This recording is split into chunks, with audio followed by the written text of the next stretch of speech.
हाँ भाई, राम राम। अरे तुम्हारी घंटी देर से, ट्यूबलाइट देर से जलती है क्या?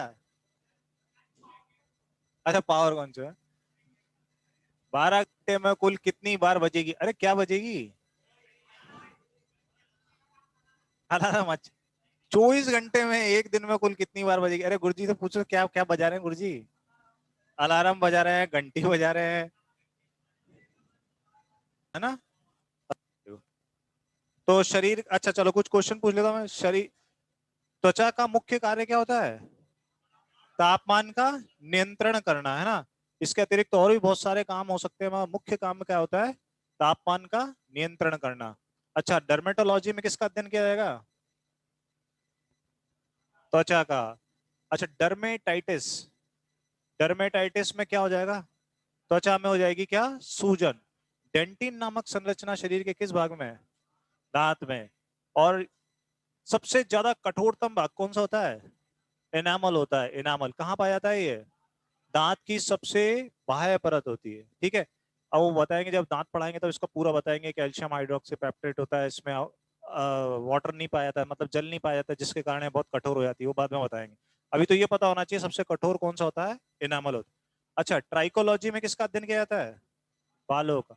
और बालों का झड़ना क्या कहलाएगा? ट्राइको, ट्राइकोलाइसिस। अच्छा।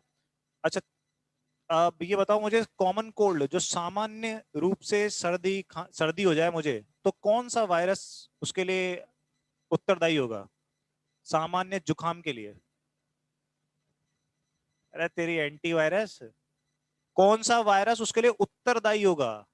मेरे को जुकाम हो गई, पेनासिलिन तो दवाई है। हाँ हाँ, आ रहा है ना दिमाग, बहुत अच्छी बात है। तुम एंटीवायरस पे, एंटीवायरस जो बता रहे हो इसका मतलब क्या है? तुम दवाई बता रहे हो, मैं पूछ रहा हूँ कौन सा वायरस उसके लिए उत्तरदायी होगा? अरे जुकाम में क्या प्रभावित हो जाएगी? ना खाना तो वायरस होगा। तो दिमाग की बत्ती खोलो, यही तो बोल रहा हूँ, राइनो वायरस लिखा है, तो प्रश्न कैसे भी आ सकता है। अरे जरूरी थोड़ी ना है कि दो और दो ही चार होते हैं, एक और तीन भी तो चार होते हैं, पांच में से एक है तो भी तो चार होते हैं। अरे प्रश्न कैसे भी आ सकता है। हाँ, ये देखो भाई ने बताया, दो का स्क्वायर भी चार होता है। ये देखो, ये मेंटोस खा क्या है ये? दिमाग की बत्ती जल गई है छोरे की। तभी तो मैंने प्रश्न क्या पूछा तुमसे, मैंने बताया था राइनो मतलब क्या बताया भाई, बस। अब नाक को प्रभावित करने वाला कौन सा वायरस होगा? Rhino virus. तो यार सर्दी में क्या प्रभावित हो जाएगी मेरी? नाक। कॉमन कोल्ड बताया मैंने ना, कॉमन कोल्ड में दिन भर में ही नाक चलेगी, अपन एक रुमाल ला के बाहर बैठ जाते हैं पास में, पहुंचते रहेंगे उसको। तो उसमें कौन सा वायरस उत्तरदायी होगा? Rhino virus. ऐसा कोई भी प्रश्न आ सकता है। नाक में होने वाली सूजन क्या कहलाएगी? राइनाइटिस। आइटिस शब्द लग जाएगा, राइनाइटिस। अच्छा, जो अपनी त्वचा होती है, त्वचा का सबसे मोटा, मतलब सबसे मोटी परत कहाँ पाई जाएगी? ऐसे तुक्का मारो, कहाँ पे पाई जाएगी? है? हाँ हाँ, कहीं पे, कहाँ पे पाई जाएगी? ना ना ना, अरे ये तो मांसल होता है, सबसे ज्यादा मांस पाया जाता है यहाँ पर। सबसे बड़ी जो मांस। अरे वेरी गुड, शाबाश, बिल्कुल, बहुत। त्वचा पूछी मैंने यार तेरी तो। है ना? जो तुम बता रहे हो वो सबसे बड़ी मांसपेशी होती है, इसीलिए तो इंजेक्शन लगता है ना, वो वहीं लगाया जाता है। यदि इंजेक्शन अधिकतर का हाथ पे लगा देते हैं, या फिर अपने पीछे लगाते हैं, है ना, कमर पे। वहां पे क्यों लगाते हैं, कूल्हे पे क्यों लगाया जाता है इंजेक्शन? क्योंकि वहां की मांसपेशी सबसे बड़ी होती है। मांसपेशी नहीं पूछा मैंने, मैंने पूछा त्वचा की सबसे मोटी परत कहाँ पाई जाती है। सबसे मोटी परत एड़ी में, है ना, एड़ी में पाई जाएगी। वरना क्या होगा, यदि वही पतली हो जाएगी ना, तो कट देने से कोई सा भी कंकर लग जाएगा, कांटा लग जाएगा, समझ रहे हो? तो और सबसे लंबी मांसपेशी अलग होती है, सबसे बड़ी मांसपेशी अलग होती है। तो ध्यान रखना साइंस में, एक तो क्या पूछ रहा है और कहाँ पूछ रहा है। उत्तर तुम्हें सबके पता होते हैं, जैसे भाई को पता था, जिसने बताया ना कि मांसपेशी की जगह मैंने पूछा त्वचा, भाई ने उत्तर दे दिया क्या? मांसपेशी का। और दिमाग लगा ना, वो पूछ क्या रहा है, मैंने पूछा त्वचा, तो त्वचा सबसे मोटी कहाँ पाई जाएगी? एड़ी में। मतलब एड़ी से मतलब है पैर का तालू, तलवा होता है ना, तलवे की।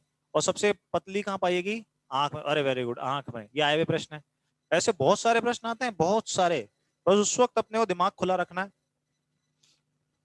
तो ये अपनी बातें हो चुकी थी। तो देखो, तुम इतने सारे प्रश्नों के जवाब दे रहे हो। मेनिंजाइटिस, मेनिंजाइटिस नामक बीमारी में कौन सा अंग प्रभावित हो जाएगा? मस्तिष्क। Very good. इसमें क्या हो जाएगा? मस्तिष्क में क्या हो जाएगी? सूजन हो जाएगी। ये आए हुए प्रश्न। तो अपन ने कल कहां तक लिख लिया था? Very good. त्वचा हो गया था ना कंप्लीट? चलो त्वचा के आगे लिखो। Next, osteo.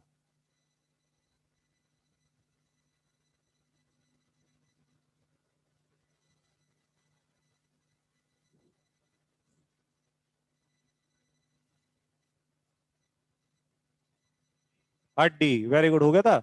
ऑस्टियोलॉजी किसका अध्ययन होता है? ऑस्टियोब्लास्ट और ऑस्टियोक्लास्ट लिखवा दिया था। ऑस्टियोब्लास्ट कौन सी कोशिकाएं होंगी? जो हड्डियों का निर्माण करती है। और ऑस्टियोक्लास्ट कौन सी कोशिकाएं होंगी? हाँ, अब ये ऑस्टियोब्लास्ट ऑस्टियोक्लास्ट भी सुन लो, समझ लो क्या होता है। ये देखो, ये रही एक हड्डी।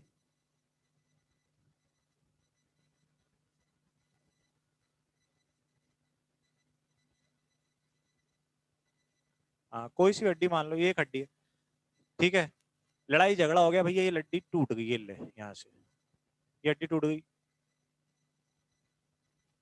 टूट जाती है कई बार, लट्ठे वट्ठे पड़ जाते हैं, डंडे वंडे पड़ गए साहब, टूट गई। क्या होता है, किताबों से पढ़ने से कुछ नहीं होता। जिसने जितनी ज्यादा प्रैक्टिकल चीजें देखी है ना, उसको बहुत जल्दी समझ में आएगा। मैं बोलूंगा कांच पढ़ाऊंगा तब मैं बताऊंगा कांच ऐसा भी होता है ऐसा होता है। जो पढ़ने वाले छोरे हैं ना, जिनने कांच ही नहीं तोड़े होते हैं कोई कॉलेज वॉलेज के, तो उनको समझ में ही नहीं आती चीजें। और ऐसी चीजें होती है ना, फटाफट जिसने दुनियादारी का अध्ययन ज्यादा किया ना, फटाक से समझ में आ जाएगा। हड्डी टूट जाती है, हड्डी टूट जाती है तो अपन लगाते हैं प्लास्टर। प्लास्टर लगाते हैं ना, क्यों लगाते हैं? जिसके कारण क्या होता है, थोड़े दिनों में यहाँ पर नई हड्डी का निर्माण होने लग जाता है, होने लग जाता है ना। ये जो नई हड्डी का निर्माण होता है, ये जो कोशिकाएं इसका निर्माण करती है, उन कोशिकाओं का नाम होता है ऑस्टियोब्लास्ट कोशिका। ऑस्टियोब्लास्ट। ऐसी कोशिकाएं जो निर्माण करती हैं वो क्या कहलाती हैं? ऑस्टियोब्लास्ट।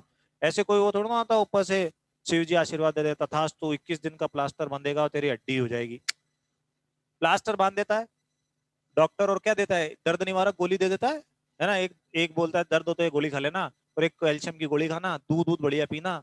यदि आप थोड़ा नॉनवेज वॉनवेज खाते हो तो नॉनवेज खाओ, नहीं तो आप खाना अच्छे से खाना। यही तो कहता है डॉक्टर हड्डी जोड़ने के बाद, प्लास्टर लगाने के बाद। है, क्या पियो? हाँ, हल्दी वाला दूध। हल्दी वाला दूध क्यों बोलते हैं? हल्दी क्या होती है? एंटीबायोटिक होती है, इसलिए बोलते हैं, और कुछ इसमें थोड़ा ना होता। अब वो क्या करती हैं, ऑस्टियोब्लास्ट जो कोशिका होती हैं उसको प्रेरित कर देती हैं। वो प्रेरित होती है तो क्या होता है, 21 दिन के अंदर अंदर वो हड्डी जुड़ जाती है। अब अपने माँ बाप हो जाते हैं बुढ़े, अपने दादी बुढ़ी हो गई। अब वो बोलती है अरे बेटा छोरा हमारा तो गोड़ा गोड़ा दर्द कर रहा है, गोड़े दुखने लग जाते हैं, नीचे बैठ गई तो नीचे बैठी रहती हैं, उड़ जाती हैं तो बोले बेटा मैं तो नहीं बैठू नीचे। होता है, ज्यादा देर चलते हैं तो उनके घुटनों में सूजन आ जाती है। और कई बार तुमने देखा होगा बुजुर्ग लोग गिरते हैं तो उनकी हड्डी जल्दी टूट जाती है, हो जाती ना। कारण क्या होता है उनमें? ऑस्टियोब्लास्ट की जगह कौन सी? ऑस्टियोक्लास्ट। ये विनाश, ये ऑस्टियोक्लास्ट जो कोशिका होती है, ये ज्यादा कार्य करती है। बुढ़ापे में क्या होता है, जो अपने जोड़ होते हैं ना, जैसे ये जोड़ है, घुटनों के जोड़ है, वहां पर उन जोड़ों पे ऑस्टियोक्लास्ट कोशिकाएं जो होती हैं वो ज्यादा क्रियाशील हो जाती हैं। वो ज्यादा क्रियाशील हो जाएगी तो यार सामान्य सी बात है, ज्यादा क्रियाशील हो जाएगी तो वहां पे विनाश ज्यादा होगा। वहां पे फिर आर्थराइटिस की समस्या आती है। जोड़ जो होते हैं ना, जुड़ जाते हैं। ऐसे मुड़ गए तो मुड़े ही रह जाएंगे और खुले तो खुले ही रह जाएंगे। इसलिए उठने और बैठने में बुढ़े लोगों को समस्या आती है। इसीलिए यहीं से प्रश्न बन गया, यही आया था एसएससी में, सीजीएल में। ऑस्टियोब्लास्ट और ऑस्टियोक्लास्ट कोशिकाओं का संबंध किससे है भाई? किससे? अस्थियों से, हड्डियों से, है ना। अस्थि, अस्थि को कहते हैं क्या? हड्डी। अंग्रेजी में इसे कहते हैं क्या? बोन। तो इन दोनों कोशिकाओं का, ऑस्टियोब्लास्ट और ऑस्टियोक्लास्ट कोशिका का संबंध किससे है? हड्डियों से। कहां से पकड़ में आई है?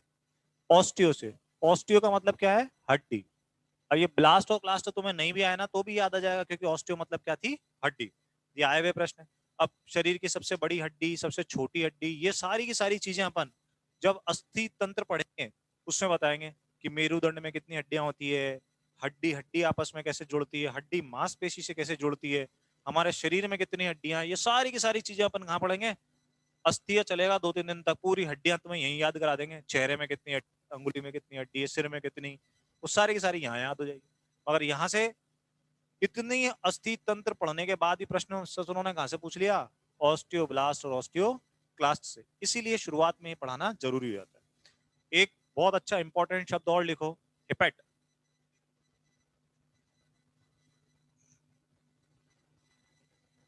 हिपेट, हिपेट मतलब क्या होता होगा, सोचो। है डर्मेटाइटिस पे अटका हुआ है क्या भाई ये भी?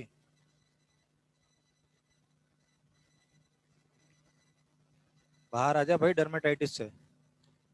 नाम सुना हेपेटाइटिस? कई बार तुम लोग जाते हो अ, अस्पताल में, वहां बड़े बड़े अक्षरों में लिखा था यहाँ हेपेटाइटिस के टीके लगाए जाते हैं, है ना? भाई ऐसी जो चीजें होती है ना जो सामान्य है, प्रश्न तुम्हारा वहीं से आता है। तुमसे कोई नहीं बोलेगा हेपेटाइटिस के टीके का सचित्र वर्णन कीजिए, हेपेटाइटिस का टीके में क्या क्या होता है बताइए, कोई नहीं पूछेगा तुमसे। तुमसे सामान्य चीजें पूछी जाएगी। तो सामान्य चीज क्या है? हेपेटाइटिस। हेपेटाइटिस पे कई बार, हेपेटाइटिस के कई प्रकार होते हैं, हेपेटाइटिस ए बी सी, वो अपन बाद में पढ़ेंगे, मगर पहले अपने को ये पता होना चाहिए हेपेट क्या है। हेपेट क्या होता है भाई? यकृत। हेपेट का मतलब क्या होता है? यकृत। यकृत को क्या कहते हैं? लिवर। लिवर नाम सुना है ना? लिवर। और नाम सुना जिगर? जिगर। तेरे में जिगर है तो बता देना मेरे को। हिंदी पिक्चर का डायलॉग है, गाना है, जिगर के सामने, है ना? कोई रहता है, ऐसा कुछ गाना है ना? हाँ, जिगर के पास। देखो इसको पूरा याद है भाई को। तो वो जिगर क्या होता है? ये जिगर क्या होता है तुम्हारे हिसाब से? तो जिगर के पास में मतलब क्या हो गया? जिगर मतलब क्या होना चाहिए तुम्हारे हिसाब से? तो मेरे ख्याल से ये होता होगा भाई तुम्हारे हिसाब से। हिंदी पिक्चर का गाना है जिगर के पास में, तो जिगर, जिगर मतलब यकृत कहाँ से होगा यार? जिगर के पास में तो ये होगा, जिगर के पास में मतलब हृदय के पास में, दिल के पास में, है ना? मगर ऐसा नहीं है। उस पिक्चर के डायरेक्टर ने मेरी क्लास ली नहीं। उस बेवकूफ को पता ही नहीं है जिगर का मतलब क्या होता है। यकृत। हाँ, गलत बोल दिया। अब जिगर, और हीरो हाथ भी यहीं लगाता है जिगर के पास में, उसको बेवकूफ को पता ही नहीं है यहाँ तो जिगर होता ही नहीं है, जिगर तो यहाँ होता है कि जिगर के पास में। ये आया हुआ क्वेश्चन है। और ग्रुप डी और ये ऐसे ऐसे एग्जाम होते हैं ना, वहाँ यकृत की जगह जिगर दे रखा था एक बार एग्जाम में। मुझे इतनी जोर से हंसी आई, छोरे भी बेचारे परेशान। गुरु जी जिगर तो हमने देखे को नहीं, कहाँ हो जिगर? मतलब पागल, इसको अंग्रेजी में ऐसे यदि कोई शब्द आ जाए ना जो समझ में नहीं आए, उसको अंग्रेजी में देख लिया करो। लिवर भी लिखा था वो। अब लिवर तो तुम्हें समझ में आता है ना, सब हिंदी वाले भी जानते हैं लिवर क्या होता है। जैसे रेलगाड़ी को ट्रेन सब जानते हैं, परीक्षा को एग्जाम सभी जानते हैं, है ना? ये सारे के सारे, मोबाइल अंग्रेजी का वर्ड है, फेसबुक अंग्रेजी का वर्ड है, ये तो समझ में आता ही है ना। लिवर, लिवर अंग्रेजी का शब्द है, सबका सुना हुआ है। वैसे ये यकृत, यकृत, लिवर, जिगर, ये सभी शब्द किसके द्योतक हैं? हेपेट, है ना? तो यक अध्ययन क्या हो जाएगा? कौन सी लॉजी? हेपेटोलॉजी। और यदि किसी के यकृत में सूजन आ जाए तो वो कौन सी बीमारी कहलाएगी? हेपेटाइटिस। Very good. यदि कोई बहुत भयंकर दारूडिया है, बहुत जबरदस्त पीता है, खाली पेट भी, सुबह भी, दोपहर में दारू, कच्ची सूखी नीट, है ना? तो उसके शरीर में लिवर होता है ना अपना, कहते हैं ना यार बिल्कुल लिवर सड़ गो भाई साहब, लिवर में सूजन आ गई भी, होता है ना, सुना होगा तुमने। अधिकतर जो शराब बहुत ज्यादा पीते हैं उनके लिवर में क्या आती है? सूजन। और वो भी हेपेटाइटिस का एक प्रकार होता है, उसको क्रॉनिक सिरोसिस कहते हैं। और उसमें भी लिवर में क्या आती है? सूजन। और वैसे ये जो अपनी हेपेटाइटिस है ये किससे होती है? पानी से। तो कई बार इसके प्रश्न पूछे गए कि यकृत का अध्ययन क्या कहलाता है? हेपेटोलॉजी। हेपेटोलॉजी, यकृत का अध्ययन। आया हुआ प्रश्न है, यकृत का अध्ययन। हाँ, आगे लिख लेना, हेपेटोलॉजी, यकृत का अध्ययन हेपेटोलॉजी कहलाता है। हेपेटाइटिस,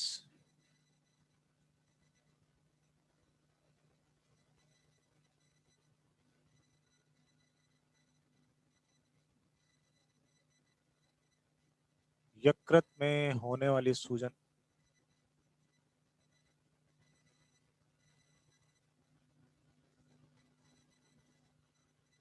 हेपेटाइटिस कहलाती है। यकृत में होने वाली सूजन हेपेटाइटिस कहलाती है।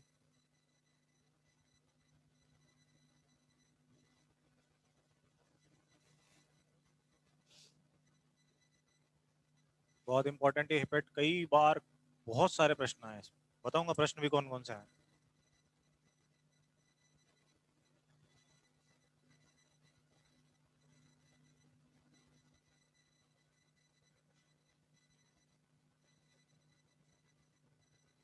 इसमें एक प्रश्न तो यही आया था, हेपेटाइटिस में कौन सा अंग प्रभावित हो जाता है?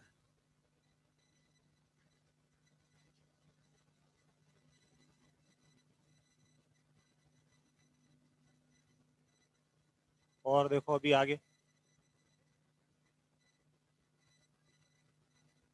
अब इसी यकृत से संबंधित कुछ पॉइंट है, देखो क्या क्या है। यदि हम यकृत की बात करते हैं तो जैसा शरीर का सबसे बड़ा अंग कौन सा था भाई? त्वचा, वेरी गुड। सबसे बड़ा बाहरी अंग है ना? यदि यही पूछा जाए शरीर का सबसे बड़ा भीतरी अंग, हाँ, यकृत। अब यकृत के बारे में हम पॉइंट पढ़ते चल रहे हैं। यकृत शरीर का सबसे बड़ा भीतरी अंग होता है।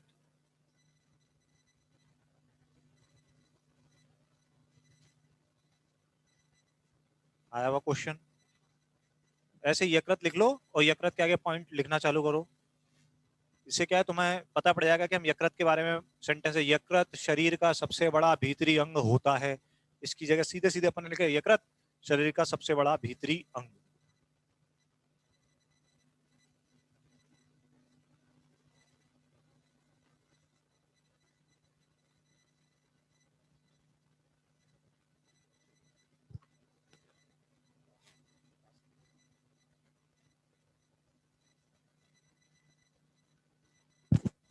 तो ये शरीर का सबसे बड़ा भीतरी अंग, शरीर की सबसे बड़ी ग्रंथि,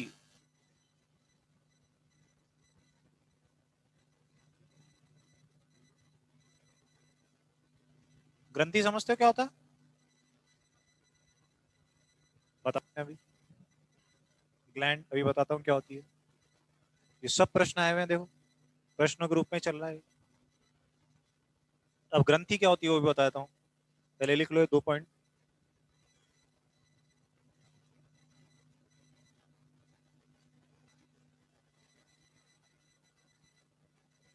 अपनी, तुम्हें कोई दुख दे देता है ना, कोई, या फिर आंख में तुम्हारे कोई कचरा चला जाता है, तो फटाफट से आंसू आते हैं कि नहीं आते? तो आंसू कौन सी ग्लैंड होती है, कोई एक ग्रंथि होती है जिससे आंसू निकलते हैं। मतलब कोशिकाओं का एक ऐसा समूह जहां से किसी तरल पदार्थ का स्त्रवण, स्त्रवण मतलब निकलना हो, वो क्या कहलाती है? ग्रंथि। जैसे मुख गुहा में बहुत सारी लार ग्रंथियां होती है, जैसे ही रसगुल्ला देखते हो, अरे वाह, मुंह में पानी आ जाता है, आता है ना, मुंह में लार आ जाती है। ये लार ऐसे ही थोड़ा ना आ जाती है कि ऊपर से भाई, ऊपर से भगवान ने बोला जा लार निकल जा ना। हमारे मुख गुहा में यहाँ पर, ठीक है, दांतों के आसपास उनकी ओपनिंग होती है, ऐसी कोई ग्रंथि रहती है ऐसी, है ना, कोशिकाओं का समूह होता है, वहां से एक नली निकलती है, उसके माध्यम से एक तरल पदार्थ स्त्रावित होता है। तो वो जो कोशिकाओं का समूह होता है उसे क्या कहते हैं हम? ग्रंथि। तो यकृत भी एक क्या है? ग्रंथि है। ग्रंथि है तो इससे कोई ना कोई चीज का, तरल पदार्थ का निकासी होगी, स्त्रवण होगा। तो कहने का मतलब यकृत एक ऐसा अंग होता है जिससे कोई ना कोई चीज बनती है, और वो बनने वाली चीज कैसी होगी? तरल, और वो नलिका के माध्यम से निकलेगी। इतनी बात तो समझ में आई ना? अब ये जो चीज है कि क्या निकलता है, क्या बनता है, कैसे बनता है, कहाँ निकल के कहाँ गिरता है, ये सब हम कहाँ पढ़ेंगे? पाचन में। क्योंकि यकृत का बहुत बड़ा कार्य क्या होता है? शरीर के भोजन, हम जो भोजन खाते हैं उस भोजन को पचाना। तो ये एक क्या है? अंग ना होके क्या है? ग्रंथि नुमा अंग है। ये समझ में आई? कईयों को यही नहीं पता यकृत होता कहाँ पर है। पेट में होता है। अब पेट में कहाँ होता है? लेफ्ट में होता है कि राइट में होता है? ठीक है, अब ये भी पता है तो उसका ये नहीं पता होता है ग्रंथि होती। जब हमें पता होता है कि ग्रंथि है, ग्रंथि मतलब दिमाग में आना चाहिए, कोशिकाओं का एक ऐसा समूह होता है जिससे कोई तरल पदार्थ निकलता है, और तरल पदार्थ नली के माध्यम से निकलेगा, और नली के माध्यम से निकल के कहीं ना कहीं गिरेगा। ठीक है, तो यकृत के बारे में एक चीज हमें ये समझ में आए कि एक तो बहुत बड़ा अंग होगा, ऐसे नहीं होगा टुच्चा सा छोटा सा अंग नहीं होगा, शरीर का सबसे बड़ा भीतरी अंग है, तो मतलब इसका आकार बड़ा होने वाला है, पहली बात। दूसरा, ये क्या है? ग्रंथि नुमा है, इसका मतलब इससे कोई ना कोई तरल पदार्थ निकलेगा। ठीक है, दो चीज समझ में आई, दोनों प्रश्न आए हुए हैं। और आगे देखो,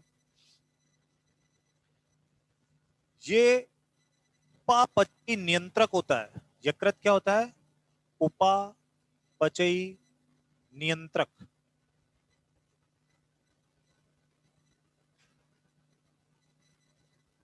ये भी बताता हूं, देखो क्या होता है उपापचय।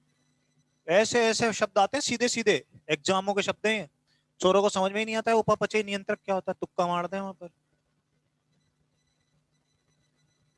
वहां पे सबसे पहले तुक्का मार के आधा आदमी मस्तिष्क, क्योंकि नियंत्रक, अरे यार शरीर में नियंत्रण का काम तो मस्तिष्क करता है, नियंत्रक लाओ। सही बता रहा हूँ कि नहीं? इसलिए हमें पता होना चाहिए, क्योंकि देखो यदि तुमने नहीं पढ़ रखा होता और क्वेश्चन आता ऐसे आता, निम्नांकित में से उपापचय नियंत्रक अंग कौन सा होता है?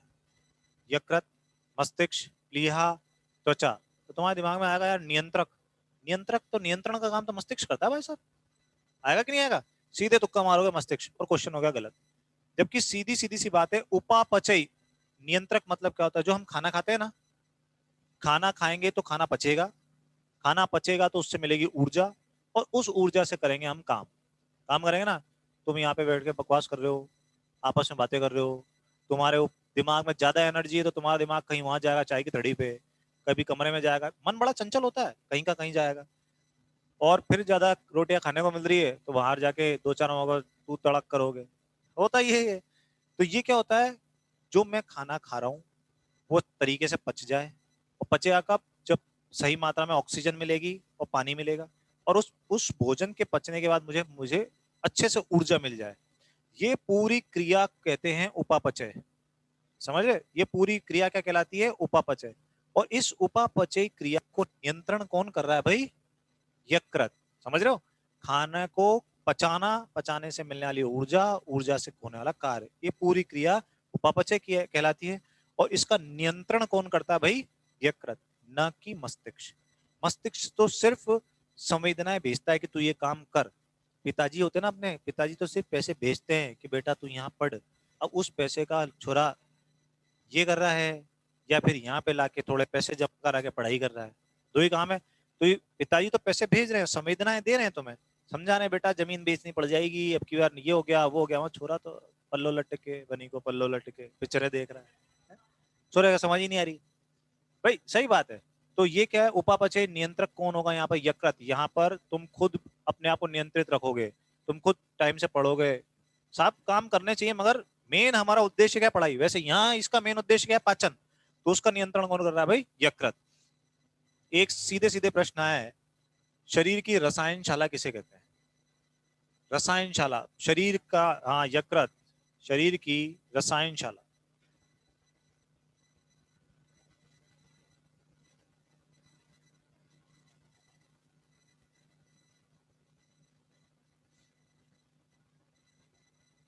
शरीर की रसायन शाला होती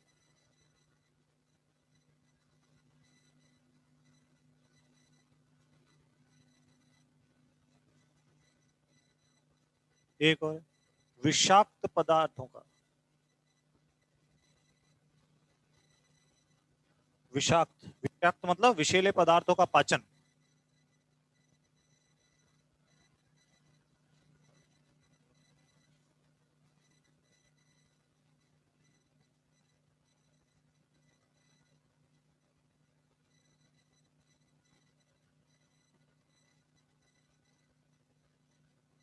विषाक्त,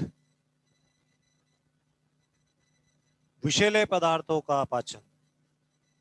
कई बार ये सारे सारे प्रश्न कई बार पूछे गए, उन प्रश्नों को अपन ने नोट्स बना दिया है। एक तो किताब को नोट्स बनाए अपन, किताबों में तो बहुत सारी, उनको नोट्स बनाने से ज्यादा अच्छा है कि जो पुराने प्रश्न आए हुए हैं ना, उन सबको नोट्स के फॉर्म में तुम्हें उपलब्ध करा दिया जाए। अपना मेन उद्देश्य यार पीएचडी करना थोड़ी ना है, अपना मेन उद्देश्य तो क्या, सिलेक्शन लेना है। कोई तुम्हें ज्ञानी ज्ञाता थोड़ा ना बनना है। ज्ञानी ज्ञाता बनने के लिए तो क्या करना, पहले सिलेक्शन ले लो, फिर खूब बकवास करेंगे अपन, है ना। आराम से बैठ के खूब पढ़ना, इसका सचित्र वर्णन करना, और जिसको पढ़ाना है ना, चौक मारने के लिए, जो आजकल तुम लाइब्रेरी में जाके चौक मारते हो, अरे देख मुझे इतना आता है, देख मैं तुझे पढ़ा देता हूँ, तो बैठ के बाद में खूब छुट्टी लेके आना नौकरी से, 10-15 दिन आराम से जिसको पढ़ाना है उसको पढ़ा देना, उसका भी सिलेक्शन करवा देना। पर अभी तो अपने को क्या करना, खुद का सिलेक्शन। तो अपने को उल्टा पढ़ना पड़ेगा। उल्टा पढ़ना कैसे होता है? अखबार पढ़ते हैं ना अपन, अखबार तुम सीधा, मेरे कई छोरे देखे हैं, हाँ उल्टा पढ़ते हैं भाई साहब, खट पहली, खूब तड़ियो बैठते हैं, हम भी तड़ियो बैठा, छोरे का हाथ में अखबार है, अरे छोड़ तू पीछे का, खट खेल पृष्ठ पहले। और वो भी उसके बाद यदि वो पृष्ठ मैं ले लूंगा उससे कि यार मेरे को अखबार देना, 1 मिनट दे दे, रंगीन अखबार तू ले ले, रंगीन अखबार भी ससुरे उल्टा पढ़ते हैं, उसमें भी हीरो हीरोइन पहले देखेंगे, आदत हमारी है उल्टा पढ़ने की, ये आदत ही वो चली है हमारी। तो यार हाँ, आदत से मजबूर है, तो पढ़ाई भी हम ऐसे ही करेंगे ना। हम यहाँ से क्यों पढ़े यार, मूल उद्देश्य हमारा क्या है, सिलेक्शन लेना है ना। तो हम सिलेक्शन से पढ़ाई की ओर चलते हैं ना। सिलेक्शन कब होगा, जब क्वेश्चन सही होंगे, सीधी सट्ट सी बात है। क्वेश्चन सही करने हमें, तो यार क्वेश्चन सही करने की आदत पहले दिन से डाल लो। पढ़ो ही क्वेश्चन के फॉर्म में। क्वेश्चन पढ़ना है, आंसर निकालना है, क्वेश्चन पढ़ना है, आंसर निकालना है। वहां से उल्टा पढ़ो, उसी के हिसाब से नोट्स बनाओ और उसी के हिसाब से तुम अपनी कॉपी में लिखो। सिंपल। वरना क्या करोगे, तुम पहले किताब पढ़ोगे, किताबों के कचरे को नोट्स बनाओगे, नोट्स में फिर तुम कम छाटा पेशी करोगे और फिर तुम क्वेश्चन आंसर करोगे। यही तो करते हो, और करते क्या हो। तो उल्टा पढ़ो। स्मार्ट स्टडी से कहते हैं यार, अल्टीमेटली मुझे कहा जाना, कहाँ दोसा जाना है, सपोज कर मुझे दोसा जाना है, पहले मैं यहाँ से पूछूं काय को बकवास करूं, गूगल मैप लगाया, दोसा जाना है। यहाँ से चाहे मैं WT जाऊं, चाहे मैं भाई के साथ टंग के चला जाऊं, मुझे तो दोसा जाने से मतलब है। दोसा चला गया, बस सीधे सिलेक्शन लेने से मतलब है। वही करना है अपने को। ये सारे जो प्रश्न आए हुए हैं उसी हिसाब से आए हुए हैं, एग्जाम में आए हैं, उनको हमने नोट्स बना लिया। वो जो फालतू की किताब की रामायण है वो हम पढ़ेंगे, वो छोड़ेंगे थोड़ी ना। पहले एग्जाम, बाद में रामायण। तो ये क्या है, विषाक्त पदार्थ। और विषाक्त पदार्थ क्या होते हैं, दारू पीता है कोई, तो दारू में कोई संजीवनी बूटी होती है क्या, उसमें भी तो विषाक्त पदार्थ ही हो गए। तभी तो तुम्हारा दिमाग घूमता है, मजे आते हैं, आज तो लहर आ रही है, आज तो कतई, है ना, गाड़ी तो भाई चलाएगा। विश्वास नहीं है तेरे को? होता है कि नहीं होता है। वो जो विषाक्त पदार्थ शरीर में जाते हैं, जैसे उसके पास उसके बाद भातृत्व का भाव निकल के आता है कि गाड़ी तो भाई चलाएगा। तुझे विश्वास नहीं क्या मेरे ऊपर, मेरे इतनी नहीं हुई है अभी। और उसके बाद वही चलाता है गाड़ी, कितना ही रोक लो वो नहीं रुकता, गाड़ी वही चलाता है। तो उस वक्त जब हम ऐसी चीजों का सेवन कर लेते हैं, तो वो चीजें हमारे शरीर में मुख्य रूप से कौन पचाता है, यकृत। इसीलिए ज्यादा ज्यादा शराब पीने से यकृत ज्यादा से ज्यादा उसको पचाने का प्रयास करता है, और उसके चक्कर में यकृत खराब हो जाता है। इसीलिए कहते हैं कि भैया खाली पेट मत पिया करो, कहते हैं ना। हाँ, उसका कारण यही है। कई होते हैं खाली पेट लगे रहते हैं, इसके कारण क्या हो जाता है, उनका यकृत में सूजन। एक हमारे मित्र हैं, बहुत इंटेलिजेंट आदमी है, IIT आउट है, मगर उसको बस यही एक बीमारी थी, सुबह दोपहर शाम, बस उसका यकृत खराब हो गया। अब जाके उसके समझ में आई है, अब वो दवाइयां ले रहा है, अब जाके सतूने में है। इंटेलिजेंट, निहायत ही इंटेलिजेंट, बहुत बढ़िया मित्र है हमारा। और वो बस वो यकृत के चक्करों में आ गया, विषाक्त पदार्थों का सेवन ज्यादा से ज्यादा करता गया। और ये विषाक्त पदार्थों का पाचन कौन करेगा, यकृत करेगा। और यकृत करेगा तो लोड ज्यादा पड़ेगा ना यार। तुम 24 घंटे काम करोगे तो यार लोड तो पड़ेगा ही शरीर पे। तुम्हें सोना भी जरूरी है, सारे काम करना जरूरी है, मगर ये 24 घंटे विषाक्त पदार्थों का सेवन होता रहेगा तो यकृत सूजन आ जाएगी उसमें। तो ये विषाक्त पदार्थों का पाचन। अच्छा, एक और होता है, विटामिनों का नाम सुना है। हम सारे विटामिन एक एक करके पढ़ने वाले हैं, मगर इसमें विशेष रूप से विटामिन, प्रश्न आया है, A, D, E, K और B12 का संचय कहां पर होता है, यकृत। Vitamin A, D, E, K, A, D, E, K, इस पे से प्रश्न आया, ये चारों ऐसा पूछा था, vitamin A, D, E, K का संचय कहां होता है, कहां होता है, यकृत में।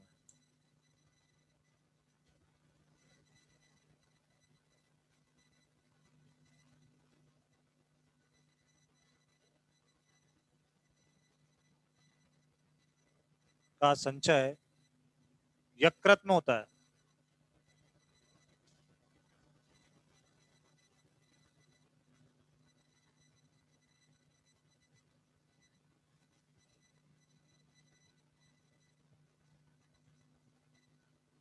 तो देख रहे हो कितने सारे प्रश्न आ गए यकृत से।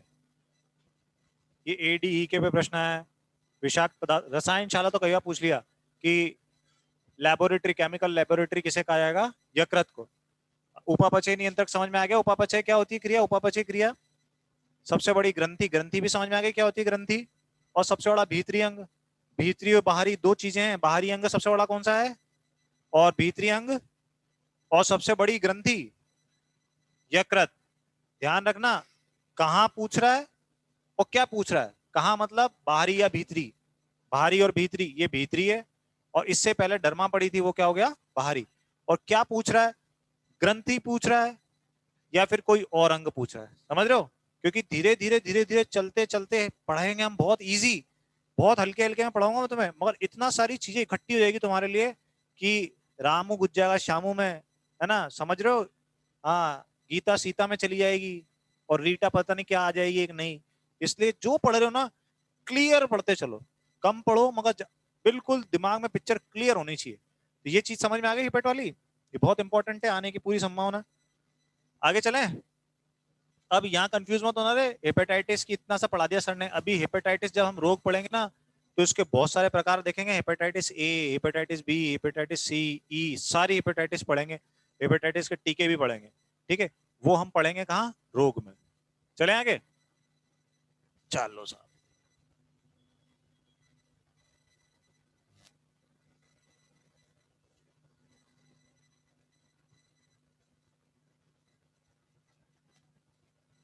अब एक एक दो शब्द हैं बहुत अच्छे अच्छे। अब ये तो चीजें थी पाचन से संबंधित, पाचन तंत्र में आएगा ये सब, यकत पकत वहां पर वापस आएगा।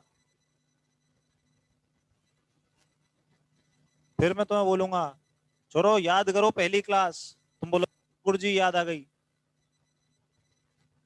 हाँ, भगवान की सौगंध, आखिरी क्लास लगाऊंगा ना तुम्हारी, आखिरी क्लास, तब भी मैं तुमसे बोलूंगा याद करो पहली क्लास, तुम बोलोगे हाँ गुरुजी हाँ याद आ गई। इतना तारतम्यता रहेगी पूरे सिलेबस में, आखिरी क्लास पहली से जुड़ी रहेगी, पहली क्लास कहीं और जुड़ी हुई है, पूरी एक जैसे कड़ी से कड़ी जुड़ती है ना, ऐसे जुड़ती चली जाएगी और चीजें समझ में आएगी। तभी आती चीज समझ में। पिक्चर की तरह चलना चाहिए, बीच में गाना निकल जाएगा तो हमें समझ में नहीं आएगा, अरे यार ये आदमी कौन है, समझ रहे हो। कई बार पिक्चरों में निकल जाता है ना, 10 मिनट की पिक्चर निकल जाती है तो समझ में नहीं आती पूरी पिक्चर, वैसे ही चलेगा ये भी। इसलिए क्लास अटेंड करना पूरी। अब चलो नेक्स्ट वर्ड ले लो, इरिथ्रो।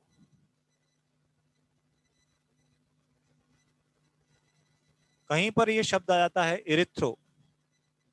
इरिथ्रो का मतलब क्या होता है, लाल।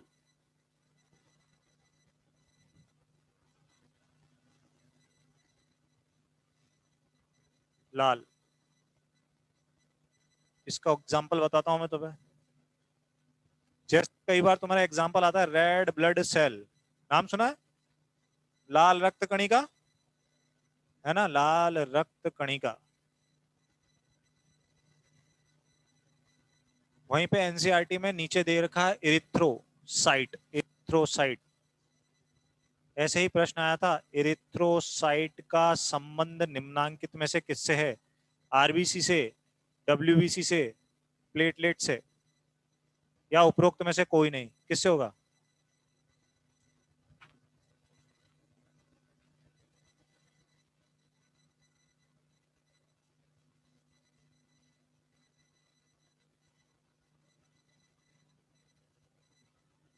तो ये सीधे सीधे प्रश्न आया है, इरिथ्रोसाइट, इरिथ्रोसाइट का संबंध निम्नांकित में से किससे है, आरबीसी से, डब्ल्यूबीसी से, प्लेटलेट से, या उपरोक्त में से कोई नहीं, किससे है।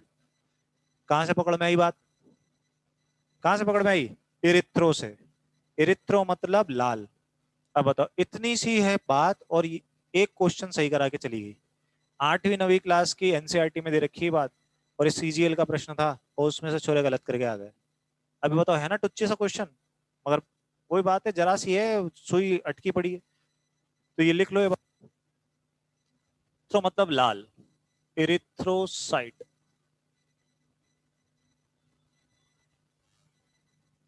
इरिथ्रोसाइट, ब्रैकेट में लिखना, लाल रक्त कणिका।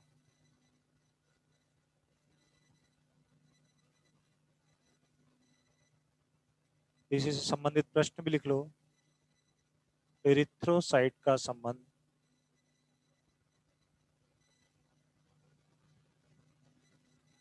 किससे,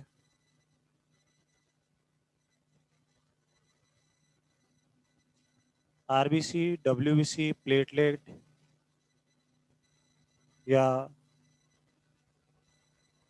उपरोक्त सभी। आंसर होगा आरबीसी।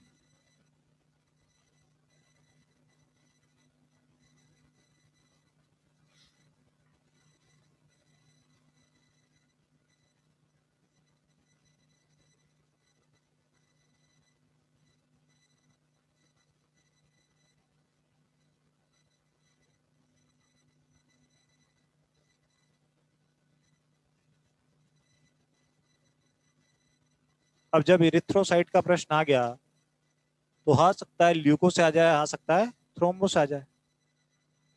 जैसे इरिथ्रो का मतलब लाल होता है, वैसे ही ल्यूको का मतलब क्या होता है? सफेद। वेरी गुड, श्वेत, व्हाइट। तो यहीं पे मैं लिख दूं ल्यूकोसाइट का संबंध किससे होगा भाई? डब्ल्यूबीसी से। श्वेत रक्त कणिका का संबंध, यदि मैं इरिथ्रो की जगह यहां पर ल्यूको लिख दूं तो ल्यूकोसाइट का संबंध कौन सी कोशिकाओं से होगा? डब्ल्यूबीसी से। और थ्रोम्बो, थ्रोम्बो मतलब क्या होता है? थक्का, रक्त का थक्का। तो रक्त का थक्का जमाने वाली कोशिकाएं क्या कहलाती हैं?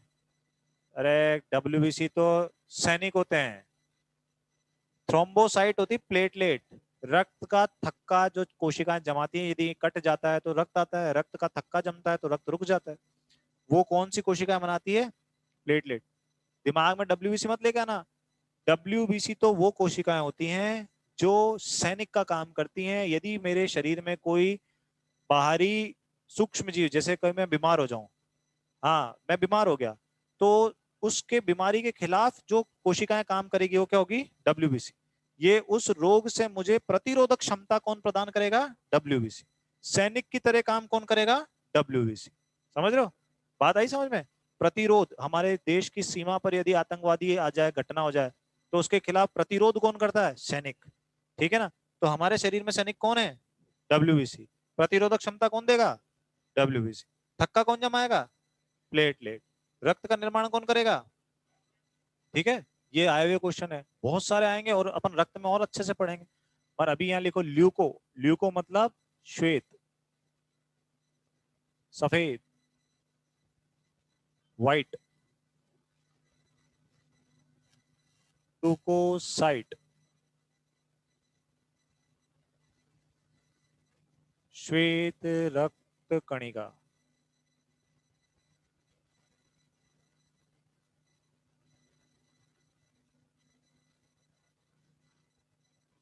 जैसे एरिथ्रोसाइट था वैसे क्वेश्चन ल्यूकोसाइट के लिए भी बन सकता है। और एक बहुत अच्छा प्रश्न देखो,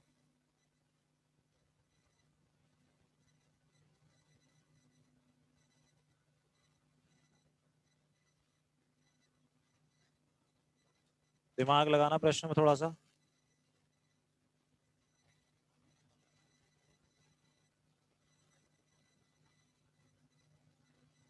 ल्यूकोडर्मा नामक एक कोई बीमारी है।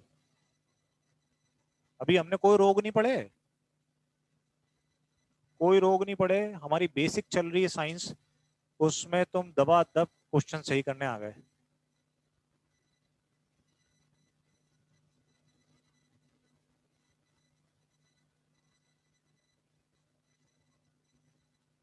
आग से क्वेश्चन आया, ग्लूकोडर्मा। ल्यूकोडर्मा नामक कोई रोग है, उसमें कौन सा अंग प्रभावित हो जाएगा भाई? कहां से पकड़ में आई तुमको ये बात? डर्मा। वेरी गुड यार, शाबाश। अब देखो ये चीज, रोग पढ़ेगा पता नहीं आदमी कब जाके, और तुम पहली क्लास से क्वेश्चन सही कर रहे हो और वो भी अच्छे लेवल का। ये ल्यूकोडर्मा, अब तुमसे पूछे ल्यूकोडर्मा कौन सा अंग प्रभावित हो गया? त्वचा। इसमें तुम्हारे हिसाब से क्या हो जाएगा? तुम्हारे हिसाब से है? वेरी गुड, शाबाश। अब एक बार बताओ यार, ये इतनी गहरी बात तुम आर्ट्स के लड़के जो कला संकाय के हैं वो छोरे बता रहे हैं, और तुम पूछ लो कोई साइंस का छोरा भी बता दे, गारंटी मेरी पढ़ा। यदि उनको पहले पहले पता हो कि ल्यूको मतलब सफेद होता है, डर्मा मतलब त्वचा होती है, ल्यूको डर्मा में शरीर पर सफेद रंग के चिकत्ते हो जाते हैं। इतनी क्लासिफाइड नॉलेज यदि तुम लेके जा रहे हो तो सिलेक्शन कौन का बाप रोक लेगा तुम्हारा? रुकेगा क्या कहीं सिलेक्शन? इसी तरीके से आगे चलते जाए आदमी। अब देखो क्वेश्चन तो यहीं तक आया कि ल्यूकोडर्मा में प्रभावित अंग क्या है? त्वचा। अब तुम्हें तो ये भी पता है ल्यूको मतलब क्या होता है? व्हाइट, श्वेत, सफेद। और डर्मा मतलब क्या है? त्वचा। मतलब क्या? त्वचा पे हो रहे हैं सफेद चिकत्ते। देखें कभी तुमने कई लड़के या लड़कियों के सफेद सफेद चिकत्ते हो जाते हैं? उस बीमारी को क्या कहते हैं? ल्यूकोडर्मा। ये ल्यूकोडर्मा एक बीमारी होती है जिसका इलाज भी संभव है, आराम से इलाज हो जाता है। उसमें क्या हो जाएगा? सफेद रंग के चिकत्ते हो जाते हैं, और प्रभावित अंग क्या होती है? त्वचा। अच्छा, अब एक नया प्रश्न और देख लेते हैं। ल्यूकोरिया, ये एक ल्यूकोरिया है। अब तुम्हें कुछ नहीं पता, मैं तुम्हें इस शब्द को देख के क्या समझ में आ रहा है? कुछ तो समझ में आ रहा है क्या? कुछ भी समझ में नहीं आ रहा है तो बात अलग है, क्या समझ में आ रहा है वो बात बताओ। ये तो समझ में आ रहा है ना श्वेत? कहां से पकड़ में आया? ये अब ल्यूको और रिया मतलब होता है स्त्राव। महिलाओं में एक बीमारी आती है सफेद पानी की शिकायत, जननांगों से सफेद रंग के पानी स्रावित होने लगता है। ये भारतीय महिलाओं में एक सामान्य बीमारी है, सामान्य बीमारी है। तुम्हारे भी यदि कभी मैरिज होगी भाई, तुम्हारी वाइफ के भी हो सकता है, अपने परिवार में मान के चलो, हमेशा जो ग्रामीण परिवेश में रह रहे हैं उनके यहाँ होना एक सामान्य समस्या है। और ये बीमारी यदि बढ़ जाती है तो भारत में बच्चादानी का कैंसर, बच्चादानी का कैंसर सबसे ज्यादा हो रहा है इस वक्त। विश्व में सबसे ज्यादा कैंसर जो हो रहा है सर्वाइकल कैंसर, एशिया में हो रहा है। और एशिया में भी कहाँ हो रहा है? भारत में। उसका सबसे बड़ा कारण ही क्या है? इन्फेक्शन। और हमारे यहाँ क्या होता है, जैसे अभी तुमने वो देखी थी क्या, अक्षय कुमार की मूवी आई थी टॉयलेट, ठीक है, और भी आई थी कई जिसमें महिलाओं की सैनिटाइजेशन के ऊपर कई जो इन्फेक्शन होते हैं, इन्फेक्शन के ऊपर मूवीज बन रही, पिक्चरें बन रही, जिससे क्या होती है, साक्षरता बढ़ रही है। पहले इस बीमारी आती थी किसी महिला के तो बताती ही नहीं थी किसी को। न न बताने से क्या होता है, वो इन्फेक्शन बढ़ेगा, वो बढ़ेगा तो जननांगों से होता हुआ बच्चेदानी तक जाएगा, बच्चेदानी तक जाएगा तो बच्चेदानी का कैंसर बनने की संभावना हो जाती है। इसीलिए इन पे से प्रश्न बहुत आ रहे हैं आजकल, क्योंकि एक सामान्य समस्या है जिसको बताना बहुत जरूरी है। और ये इतनी सामान्य समस्या है कि एक हफ्ते की दवाई लेने के बाद ये आराम से ठीक भी जाती है। जैसे किसी के कहीं चोट लग गई, चोट लग गई, अपन ने दवाई ली तो ठीक हो जाते हो कि नहीं। वैसे ये ल्यूकोरिया नामक एक बीमारी है जो हमारे परिवेश, जो हमारे यहाँ मौसम जो चलता है ना, सर्दी गर्मी बरसात, ये आता है ना, इस परिवेश के कारण कई सारी इन्फेक्शन हो जाते हैं। जैसे फंगल इन्फेक्शन, दाद हो जाता है कि नहीं आता तुम लोगों के? सबके दाद हुआ है, खुजली भी सबकी हुई है। दाद खाज खुजली जैसी एक सामान्य समस्या है ल्यूकोरिया, जो महिलाओं के हो जाती है। और उसका इलाज ही बहुत सामान्य रूप से संभव है। किसी भी पीएचसी सीएचसी गांव में दिखा दो, 7 8 10 दिन की दवाई देते हैं और खट से ठीक हो जाती है। और यदि वो ना ले, कई बार क्या हो जाता है, संकोचवश महिलाएं नहीं जा पाती, वो सबसे बड़ी समस्या हो जाती है। यदि जाएं और इलाज आसानी से संभव है। इसी कारण से ये क्या हो रहा है भाई, प्रश्न बहुत सारे इस पे से आ रहे हैं। ल्यूकोरिया, ल्यूकोरिया क्या होता है? श्वेत प्रदर, इस बीमारी को कहते हैं श्वेत प्रदर, सफेद पानी का स्त्राव जननांगों से। समझ रहे हो? ये आ जाते हैं प्रश्न सीधे। तो ये तो प्रश्न के लिख सकते हो तुम, ल्यूकोडर्मा में प्रभावित अंग त्वचा, ये तो लिख लो। और मैं नोट्स में भी लिखवा देता हूँ तुम्हें अभी।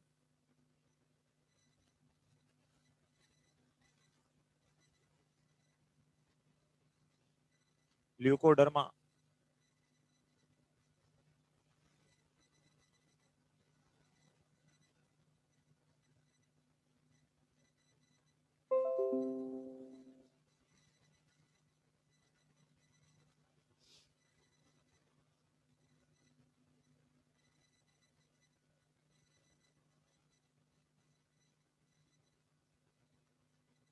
निशान या चिकत्ते होना, एक ही बात।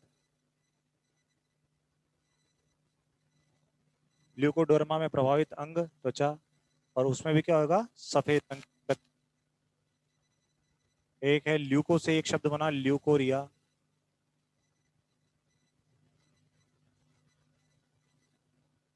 इसे कहते हैं क्या? श्वेत प्रदर।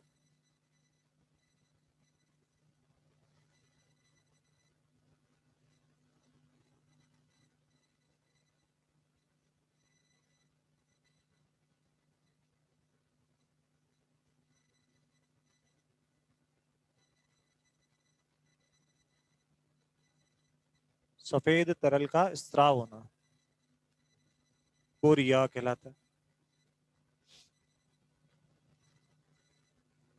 इन सब में एक ही चीज कॉमन आ रही है, ल्यूको, ल्यूको।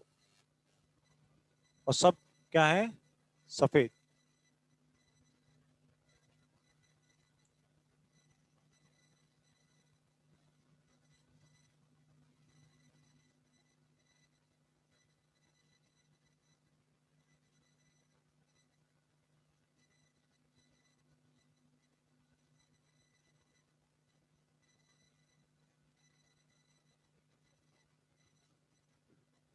हाँ हाँ हाँ हाँ हाँ, नहीं आ रहा सही।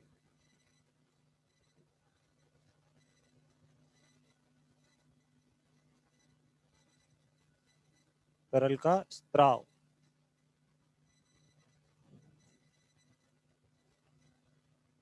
ठीक है। और अंग्रेजी में इनको क्या कहेंगे? श्वेत रक्त कणिकाओं को WBC, और लाल रक्त कणिकाओं को क्या कहेंगे? RBC। और इसको अपन अच्छे से पढ़ेंगे, अरे इधर देख ले, इसको अपन कहाँ पढ़ेंगे अच्छे से? रक्त में। रक्त में बहुत अच्छे से पढ़ेंगे इनको, कि ये कितने दिन में बनती है, कहाँ क्या होता है, ऊंचाई पे जाने पे क्या होता है, नीचे पे जाने पे क्या होता है, वो बहुत अच्छे से रक्त में देखेंगे। अभी तो हम इनके बारे में सिर्फ सामान्य जानकारी ले रहे हैं। थ्रोम्बो, थ्रोम्बो मतलब क्या होता है? थक्का। तो रक्त में थक्का जमाने वाली कोशिकाएं क्या कहलाती हैं? Thrombocyte, platelet. ठीक है।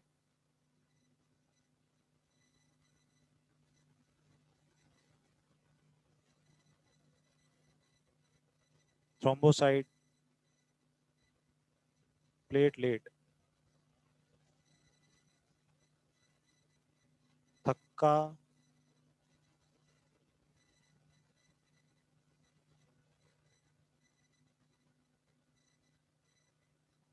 और आज तारीख कितनी हो गई? देख लो कैसे तेजी से निकल रहा है। 2/2/21, 2/2/2/2 2/2/21।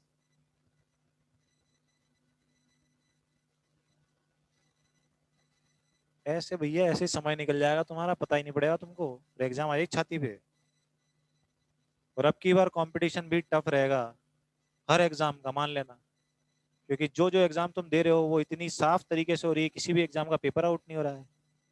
किसी भी एग्जाम के रिजल्ट सभी एग्जाम के टाइम पे आ रहे हैं। कोई भी भर्ती कोर्ट में नहीं अटक रही है। पता ही ना तुमको, तो राजस्थान की भर्तियां कोई भी कोर्ट में नहीं अटकती हैं। कहाँ अटकती हैं देखो तुम। हाँ, वही देखो, वो लड़का सही कह रहा है। 100 में से 100 भर्ती प्रतिशत ऐसा है कि सभी कोर्ट में अटकेंगी, सभी के पेपर आउट होंगे, है ना। तो भैया, और अब की बार कोरोना के कारण बेरोजगारी का आलम यह है, जो प्राइवेट वाले छोरे थे जो 10-20 हजार रुपए कमा रहे थे, उनकी नौकरी आ गई 5-5 हजार रुपए पे। वो सब यहीं घूमते दिख जाएंगे तो मैं तुम्हारे साथ कंपटीशन की तैयारी करते हुए।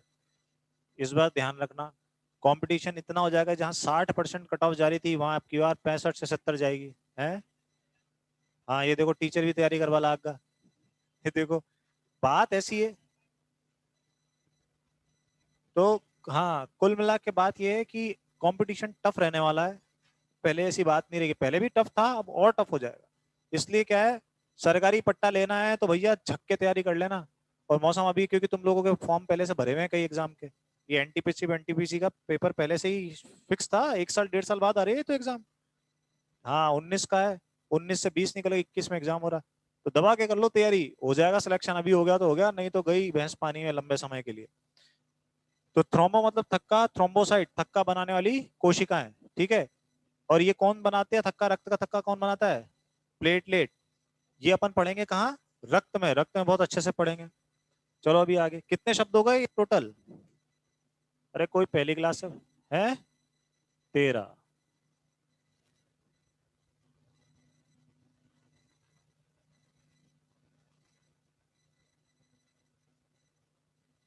एक शब्द लिखो, लाइसो।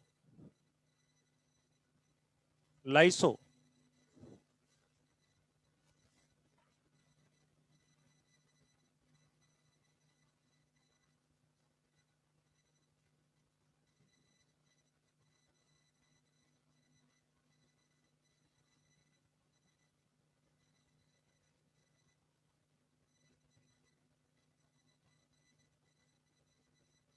Lyso, LYSO, lyso.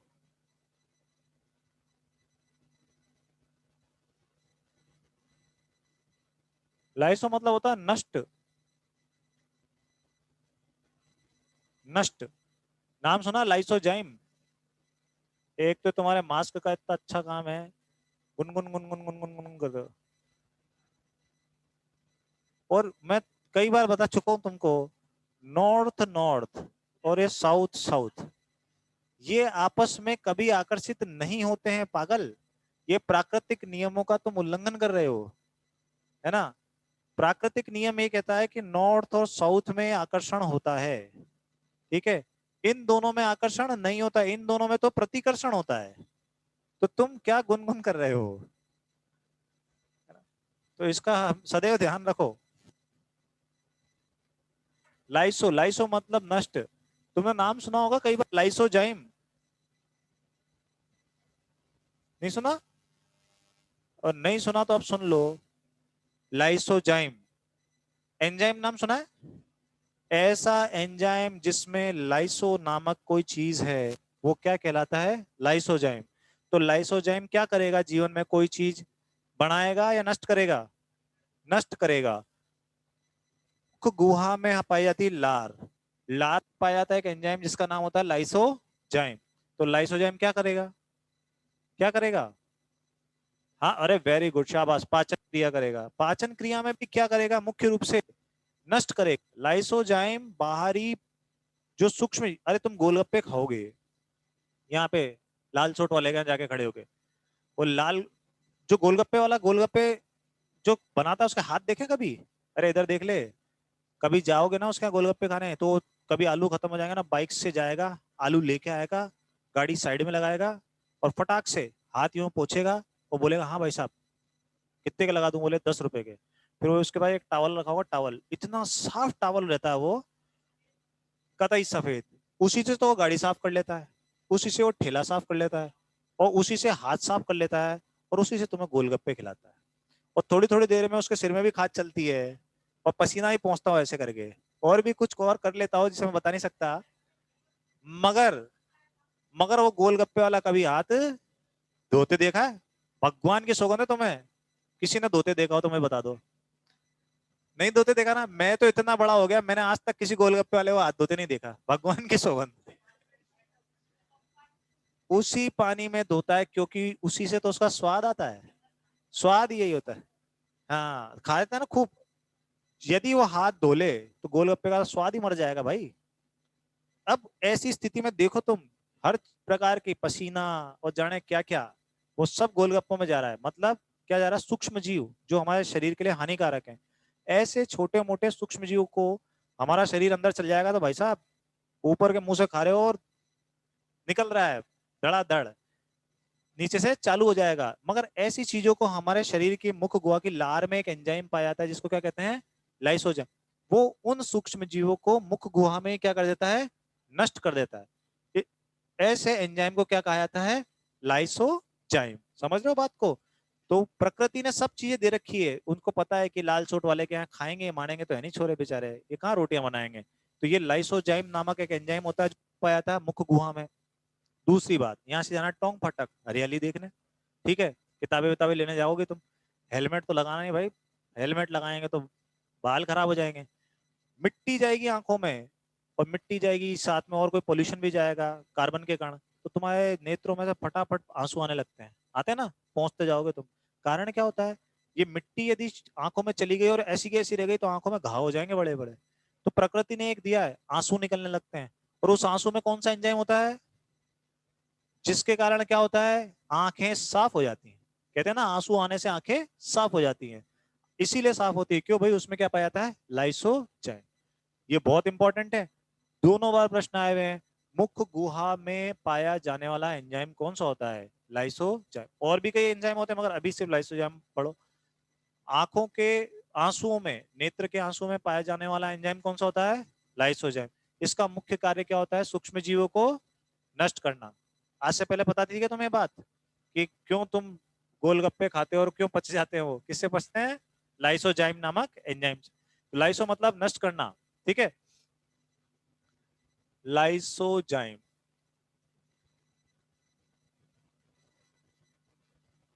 ये कहाँ पाया जाता है? मुख गुहा, मुख की लार व आंसू में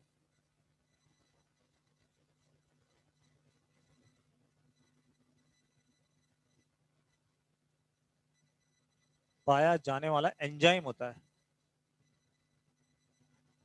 एंजाइम जो सूक्ष्म जीवों को नष्ट करता है भाई।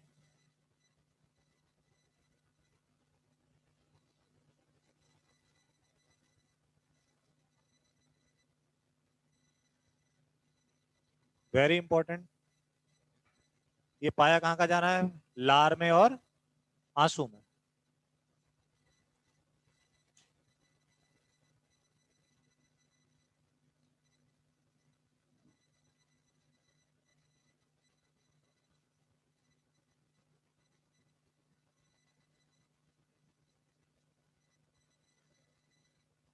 ऐसे ही एक शब्द है, देखो, डरना मत ऐसे शब्दों से।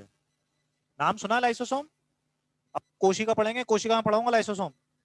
तुम तो आग लगा दो, गोली मारो सबको। ये जो है लाइसोसोम, इसको देख के क्या लगता है? हाँ, जैसे किसी को देख के लगता ना, अरे वाह क्या लगता है ना? ये वैसे इसको देख के क्या लगता है कि ये क्या करेगा? ये नष्ट करेगा, ये बालक नष्ट करेगा किसी को। और इसका मतलब, सोम मतलब होती है बॉडी। बॉडी मतलब एक ऐसा कोई कोशिका का अंग जो नष्ट करेगा, वो क्या कहलाएगा? लाइसोसोम। इसका काम भी क्या होता है? नष्ट करने का। कोशिका में एक कोशिकांग होता है लाइसोसोम, ये भी क्या करता है? कोशिका में पाए जाने वाले हानिकारक जीवों को क्या करता है? नष्ट करता है। तो उसका नाम भी क्या होता है? लाइसोसोम। तो देखो साइंस में यहाँ पर भी लाइसो आ रहा है, यहाँ पर भी लाइसो, मगर इन सब का एक कॉमन मतलब क्या होता है? लाइस। लाइसो मतलब नष्ट। अच्छा, लेक्ट। लेक्ट मतलब क्या होता है?